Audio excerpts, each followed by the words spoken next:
Iconic star Allu Arjun గారు recent టైంలో పుష్ప 2 సినిమాకి సంబంధించి దాదాపుగా అయితే ప్రీమియర్ షోస్తోనే స్టార్ట్ అవుతున్నాయంట. తెల్లవారు సినిమా ఆడుతుందంటే మామూలు విషయం కాదు. అస్సలు ర్యాంపేజ్ అంటే ఇది.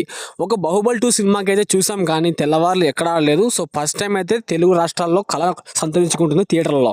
ఇదే విధంగా కంటిన్యూ అయితే మాత్రం బాహుబలి రికార్డులు ఏంది ఇంకా పెద్ద పెద్ద రికార్డులు మొత్తం తిరగరాసేస్తుంది ఈ సినిమా. సో మొత్తానికైతే అన్ని రికార్డులు తగలబడిపోతాయి, థియేటర్లు మాత్రం కలగలాలు ఆడిపోతున్నాయి. సో మొత్తానికైతే ఇదే విధంగా కంటిన్యూ అయితే పుష్పగాడి రేంజ్ని దాటాలంటే మళ్ళీ బాహుబలి 3 రావాల్సిందేమో భయ్యా అలా టప్పు ఉంది. సో మొత్తానికైతే పుష్ప 2 సినిమాకి సంబంధించి ప్రీమియర్స్తో సహా కలుసుకుంటే నైట్ 1 AM షోస్ ఉన్నాయి, 5:30 shows, 8:30 show. So continue 11:30, 2:30, 6:30, almost 9:30 మళ్ళీ కంటిన్యూ. సో 9:30కు మొదలు పెడితే మళ్ళీ 9:30కు ఎండ్ అవుతుందంటే ఇది కదా అరాచకం అంటే. ఇది అసలైన ర్యాంపేజ్. పుష్పగాడి తగ్గేదే లే. రూల్స్తో ఖచ్చితంగా ఈ విధంగా చూస్తుంటే ఇన్ని షోస్ అంటే 8 షోలు అంటే మామూలు విషయం కాదు. సో పుష్పగాడి రూల్తో బాహుబలి రికార్డులు మొత్తం గల్లంత అయిపోతాయి, కొత్త రికార్డులు స్టార్ట్ అయిపోతాయి. సో ఈ రికార్డు బ్రేక్ చేసే సత్తా దమ్మున్న సినిమా మళ్ళీ వస్తుందో లేదో మరి తెలియదు మరి.